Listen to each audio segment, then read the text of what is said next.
Okay, now what we're going to demonstrate is canter departure, and we're first going to do it out of a trot.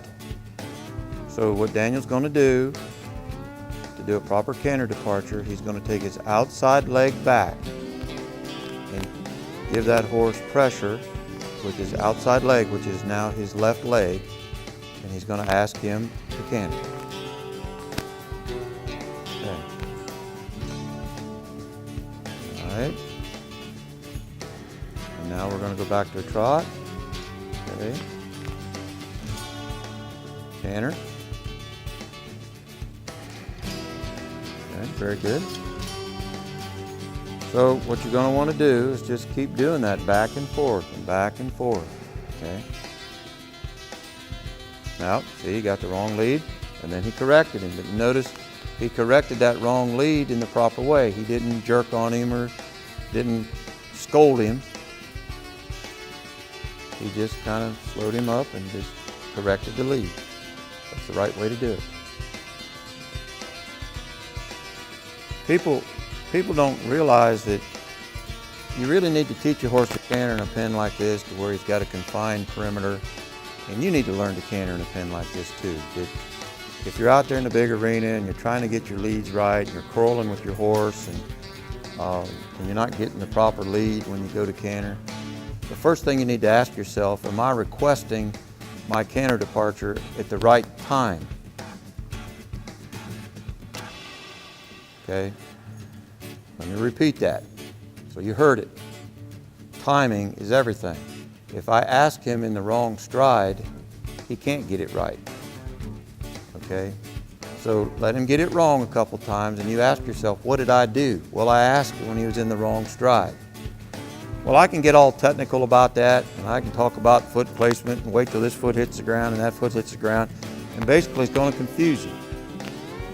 So when you hear me say all the time, let the horses teach you, that's what I mean.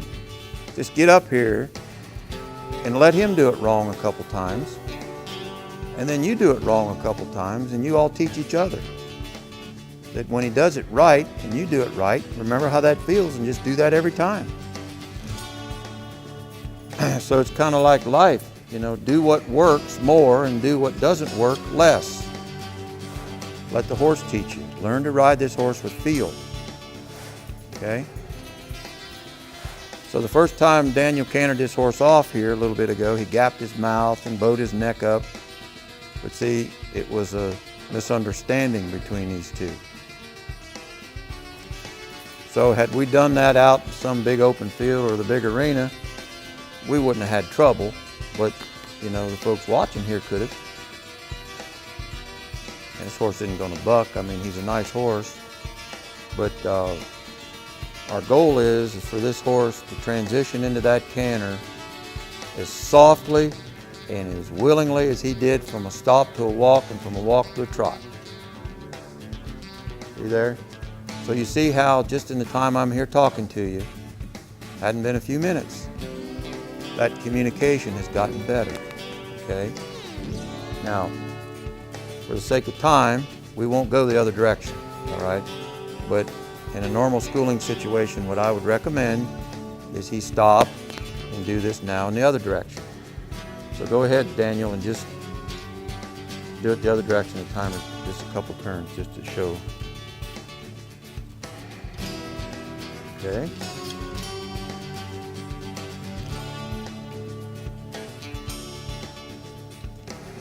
So everything the other direction's totally different. You know, you got to school your horse in both ways. Okay. How nice. Very nice. But he's riding that horse in the same way he did at a walk and a trot. He's not riding him any different at a canter. He's asking him for the transition. He's not telling him. Very important. Softness. Every time you transition, softer. A horse learns more during a transition than any other time you're riding him. I believe that. Transitions, transitions, transitions.